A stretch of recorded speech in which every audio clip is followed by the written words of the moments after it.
With only 3 weeks to go to the Cheltenham Festival, well, this Saturday really does mark the last chance for horses to go on trial for that fantastic meeting. Some of them are going to Kempton today. I'll be looking at races 4 and 5 there, and also race 2 at Newcastle, which is the big betting extravaganza of the day, the famous Ida Chase. Now at Kempton, lovely card here, really is. Let's look at race 4, the Dovecote Novices Hurdle. This is a 2-miler in which I think Celtic Dino can re-establish himself for Sam Thomas. Now this chestnut was a good winner of both his first starts over hurdles, and then when he went to Haydock the other day, that was in a grade 1, and I have to tell you that he'd missed work before that contest. He ran well, turning for home in the fog. We could just briefly see him making a challenge for the lead, but when the runners emerged from the gloom, I'm afraid that Celtic Dino was found wanting. But when you re-evaluate that race, won by Potter's Charm, it wasn't such a bad run at all when you consider there was a valid excuse. This horse had missed work. Now the Sam Thomas horses are coming right back.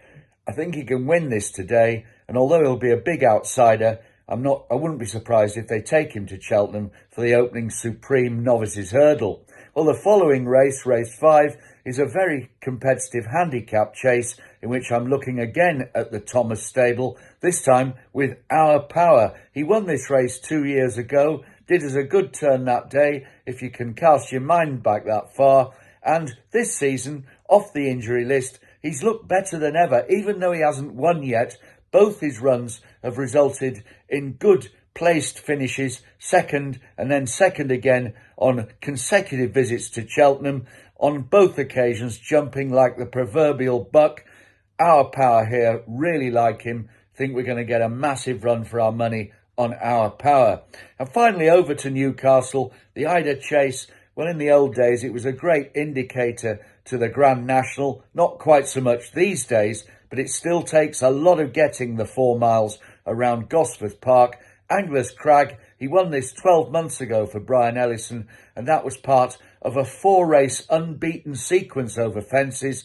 This season, different story. I'm sure that Brian has been really desperate to get him off a competitive mark, in other words, to get his mark down. He has succeeded in doing that, but last time out, on his 3rd run of the season, Anglers Crag showed that he was getting near to coming back to himself with a frame finish, and I reckon he can improve on that. Anglers Crag here to repeat last year's victory in the famous Ida Chase.